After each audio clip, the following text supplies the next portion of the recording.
ઓમ શ્રી ગણેશાય નમઃ. જય શ્રી કૃષ્ણ મિત્રો.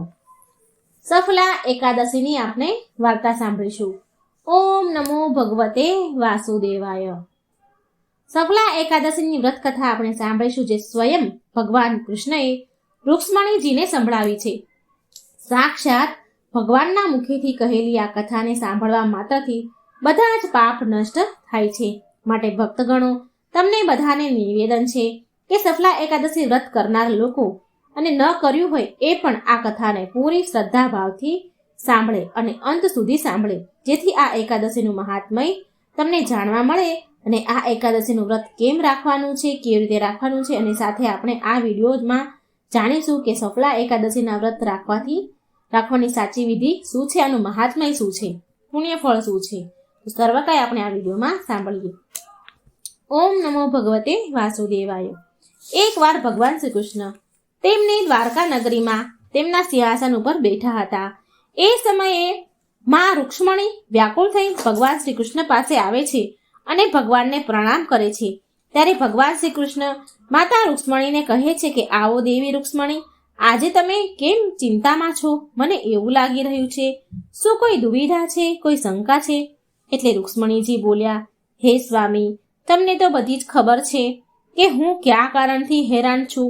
હે સ્વામી, આજે સફલા એકાદશી વ્રત છે, માટે હું પણ આ વ્રતને રાખવા માંગુ છું, વિચારી રહી છું. અને હું પણ આ વ્રત રાખવાનું વિચારી રહી છું, પણ મારા મનમાં અમુક દુવિધાઓ છે.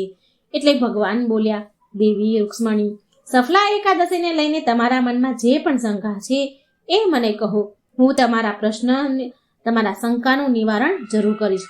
એટલે રૂક્ષ્મણીજી કહે છે, સ્વામી, માગસર માસમાં કૃષ્ણ પક્ષમાં જે એકાદશી આવે છે એનું નામ શું છે, એ વ્રતની વિધિ શું છે, અને એમાં કયા દેવતાની પૂજા કરવી જોઈએ, અને આ વ્રત કરવાથી કયા ફળની પ્રાપ્તિ થાય છે? ભગવાન કૃષ્ણ માતા રૂક્ષ્મણીજીની વાત સાંભળીને કહે છે, હે દેવી રૂક્ષ્મણી, હું તમને આ પવિત્ર વ્રત વિશે જણાવું છું. એકાદશી વ્રત બધા કરતાં ઉત્તમ વ્રત છે, અને આ વ્રતથી મને એ પ્રસન્નતા મળે છે જે મોટા મોટા યજ્ઞથી પણ નથી મળતી. માટે દરેક વ્યક્તિને એકાદશી વ્રતનું પાલન જરૂર કરવું જોઈએ. માગસર માસમાં કૃષ્ણ પક્ષમાં સફલા એકાદશી આવે છે. આ એકાદશીનું વ્રત કરવાથી સમસ્ત પાપ નષ્ટ થઈ જાય છે, અને આ વ્રત વ્યક્તિને બધા પ્રકારની સફળતા પ્રદાન કરનાર છે. જે પણ માનવ આ વ્રતને વિધિ વિધાનથી સંપૂર્ણ કરે છે, એના ઘરમાં સદા સુખ, શાંતિ અને વૈભવની કમી નથી રહેતી. માતા લક્ષ્મી સદાય એના ઘરમાં નિવાસ કરે છે. હે દેવી, આ દિવસે ભગવાન નારાયણની પૂજા કરવામાં આવે છે. સંપૂર્ણ વિધિ સાથે એમની પૂજા કરવી જોઈએ. ત્યારે રૂક્ષ્મણીજી ભગવાન શ્રી કૃષ્ણને કહે છે, હે પ્રભુ, સફલા એકાદશી વ્રતના દિવસે ભગવાન નારાયણની પૂજા કરતી વખતે પૂજાના સ્થાન પર કઈ કઈ પવિત્ર વસ્તુ રાખવી જોઈએ, કઈ સામગ્રીથી પૂજા કરવી જોઈએ, જેનાથી અમારી પૂજા વિધિ વિધાનથી પૂર્વક સંપન્ન થાય? કૃપા કરી મને વિસ્તારથી કહો. ત્યારે ભગવાન શ્રી કૃષ્ણ માતા રૂક્ષ્મણીને કહે છે કે હે દેવી રૂક્ષ્મણી, ધ્યાનથી સાંભળજો. આજ સુધી આ વિષયમાં મેં બીજા કોઈને વાત નથી કરી. હું તમને આની વાત કરું છું. હું તમને ભગવાન નારાયણની પૂજાની સામગ્રી કહું છું. સાંભળો દેવી, પૂજામાં નાળિયેર, સોપારી, લીંબુ, દાડમ, આમળા, લવિંગ, બીલીપત્ર, કેરી જેવા ફળનો ઉપયોગ કરવો જોઈએ. સિઝનના જે ફ્રૂટ હોય, ફળ હોય એ પૂજામાં લેવા જોઈએ. ધૂપ, દીપ અને અન્ય સામગ્રીથી ભગવાનની પૂજા કરવી જોઈએ. આ એકાદશીમાં દીપદાનનું વિશેષ મહત્વ છે. રાતમાં જાગરણ કરવું અને ભજન કીર્તન કરવાનું બહુ મહત્વ છે. આ એકાદશીનું જાગરણ હજારો વર્ષની તપસ્યા કરતાં વધારે ફળદાયી છે. પછી માતા રૂક્ષ્મણી ભગવાન શ્રી કૃષ્ણને કહે છે, હે સ્વામી, જો સફલા એકાદશીની કોઈ વ્રતથી કથા જોડાયેલી હોય તો મને જરૂર કહો, મને સંભળાવો, જેનાથી મારા મનની શંકાઓ, ચિંતાઓ શાંત થઈ જાય, મારું મન શાંત થાય કે કેવી રીતે આ વ્રત તપસ્યા કરતાં પણ વધારે ફળદાયી હોય છે. એટલે ભગવાન શ્રી કૃષ્ણ હસીને બોલ્યા, હે દેવી, હવે હું તમને સફલા એકાદશી વ્રતની કથા કહું છું, તે તમે સાંભળો. પ્રાચીન કાળમાં ચંપાવતી નામની એક પ્રસિદ્ધ નગરી હતી, જ્યાં રાજા સૂર્યપ્રતાપસિંહ રાજ કરતા હતા. રાજા બહુ મહાન હતા. એ ગરીબ અને અમીરમાં કોઈ ભેદભાવ રાખતા ન હતા રાજા એના સમયના બહુ ન્યાયપ્રિય રાજા હતા. એમને 5 પુત્ર હતા. તેના નામ આ પ્રમાણે છે. સૌથી મોટા પુત્રનું નામ આરણ્ય હતું. એનાથી નાના પુત્રનું નામ વિક્રાંત હતું. ત્રીજા પુત્રનું નામ પ્રભાકર હતું. ચોથા પુત્રનું નામ સત્યવ્રત હતું. 5મા પુત્રનું નામ હરિકેશ હતું. એમાંથી સૌથી મોટો પુત્ર ખરાબ કામમાં લુપ્ત રહેતો હતો. એ પારકી સ્ત્રી પાછળ ભાગતો, વેશ્યાને સાથે રહે અને તેના પિતાના ધનને પાપ કર્મમાં ખર્ચ કરે. એ બ્રાહ્મણો, દેવતાઓ અને વૈષ્ણવોની નિંદા કરતો હતો અને તેને કોઈ સારા ધાર્મિક કાર્યમાં રુચિ પણ હતી નહીં.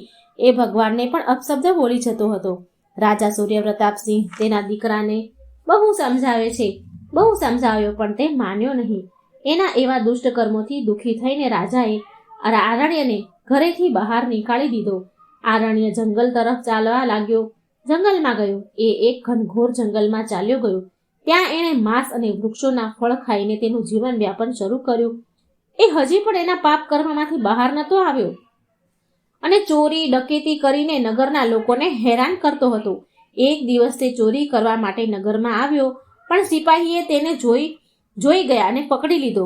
જ્યારે તેણે તેની ઓળખાણ આપી કે એ રાજા સૂર્યપ્રતાપસિંહનો પુત્ર છે, તો સિપાહીઓએ તેને છોડી દીધો. ત્યાર પછી એ પાછો જંગલમાં આવી ગયો. જંગલમાં આરણ્યનું રહેવાનું એક બહુ જૂના પીપળાના ઝાડ નીચે હતું. એ ઝાડને ત્યાંના લોકો એક દેવતાના રૂપમાં પૂજતા હતા. આરણ્ય ત્યાં જ રહેવા લાગ્યો અને તેની ખરાબ આદતોમાં લાગેલો રહ્યો. કેટલાય વર્ષો બાદ એકવાર અજાણતા જ એનાથી સફલા એકાદશીનું વ્રત થઈ ગયું. માગસર માસની 10મીએ એણે માત્ર ફળ ખાધા અને વસ્ત્રહીન હોવાના કારણે રાતભર ઠંડીમાં ઠરતો રહ્યો. ના તેને ઊંઘ આવી કે ના તેને આરામ થયો. પૂરી રાત તે ઠંડીથી પીડાતો રહ્યો. બીજા દિવસે પણ સફલા એકાદશીના દિવસે ઠંડી અને ભૂખના કારણે બેભાન પડ્યો રહ્યો. બપોરના સમયે તે ભાનમાં આવ્યો. સૂર્યની તાપ આવ્યો એટલે ગરમીમાં તેને ભાન આવ્યું. ભાનમાં આવ્યા પછી તેણે ચારેય બાજુ જોયું. તેના કોઈ ઠેકાણા જ નહીં. તેના ઠેકાણે જઈ થોડા ફળ ભેગા કર્યા અને પછી એણે એ ફળને પીપળાના થડમાં રાખીને કહ્યું કે હે લક્ષ્મીપતિ ભગવાન વિષ્ણુ, હું આ ફળને તમને અર્પણ કરું છું. તમે આનાથી સંતુષ્ટ થાઓ. આમ અજાણે તેણે ભગવાનની પૂજા કરી. એ રાત્રે ફરીથી એણે ઠંડીના કારણે જાગરણ કર્યું. ઠંડીના કારણે એને ઊંઘ આવી નહીં, આરામ થયો નહીં, પીડાતો રહ્યો. આવી રીતે તેણે સફલા એકાદશીનું વ્રત કોઈ આયોજન વગર જ નક્કી કર્યા વગર, સંકલ્પ કર્યા વગર જ કરી લીધું. આ અજાણે થયેલા વ્રતથી ભગવાન વિષ્ણુ પ્રસન્ન થયા. તેમણે તેની આત્માને પવિત્ર કરી અને તેને બધા પાપમાંથી મુક્ત કર્યો.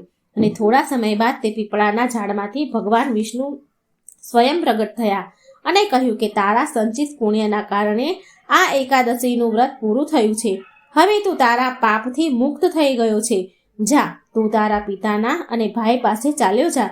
એ તારો સ્વીકાર કરશે અને તારું જીવન સફળ થઈ જશે.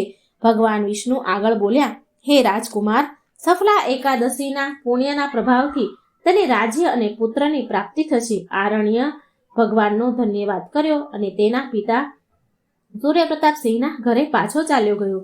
તેના બદલાયેલા સ્વભાવથી રાજા અને તેના ભાઈઓ પ્રસન્ન થયા. આરણ્ય જીવનભર ભગવાન વિષ્ણુની ભક્તિ કરી અને પરોપકારના કામ કર્યા. ભગવાન શ્રી કૃષ્ણ દેવી રૂક્ષ્મણીને કહે છે કે હે દેવી રૂક્ષ્મણી, જે વ્યક્તિ સફલા એકાદશીનું વ્રત કરે છે એ આ સંસારમાં સુખ ભોગવે છે અને મૃત્યુ બાદ મોક્ષને પ્રાપ્ત થાય છે. આ વ્રતને કરનાર વ્યક્તિનું જીવન ધન્ય થઈ જાય છે. આ વ્રતના પુણ્યના પ્રભાવથી બધા પાપ નષ્ટ થઈ જાય છે. આ વ્રતના પાલન કરવાથી એ ફળ મળે છે જે રાજસુ યજ્ઞ કરવાથી પ્રાપ્ત થાય છે. જે લોકો સફલા એકાદશીનું વ્રતનું પાલન કરે છે એ આ સંસારના સૌથી ભાગ્યશાળી વ્યક્તિ છે. આ વ્રત ભગવાન વિષ્ણુની કૃપા અને અંતે મોક્ષને પ્રદાન કરનાર છે. આ કથા સાંભળવાથી, વાંચવાથી કે સંભળાવાથી પુણ્ય ફળ મળે છે, જીવન સફળ બને છે. મિત્રો, ભગવાન વિષ્ણુને પ્રાર્થના કરું છું કે જે કોઈ આ વાર્તા સાંભળે, સંભળાવે, લાઈક, શેર કરે અને આ ચેનલને સબસ્ક્રાઈબ કરે, ભગવાન તેના બધા દુઃખ દૂર કરે, બધા દુઃખ હરી લે, સુખ આપે. હરે કૃષ્ણ. મિત્રો, જો તમને આ વાર્તા ગમી હોય તો લાઈક કરજો, શેર કરજો અને એકાદશીની વાર્તા જો આપના થકી કોઈ બીજાને સાંભળવા મળે તો આપણને પણ એનું પુણ્યફળ જરૂર મળે. માટે આ વિડીયોને શેર કરવાનું ભૂલશો નહીં. કમેન્ટ બોક્સમાં ભગવાનનું નામ જરૂર લખજો. જય શ્રી કૃષ્ણ. રાધે રાધે. Thank you.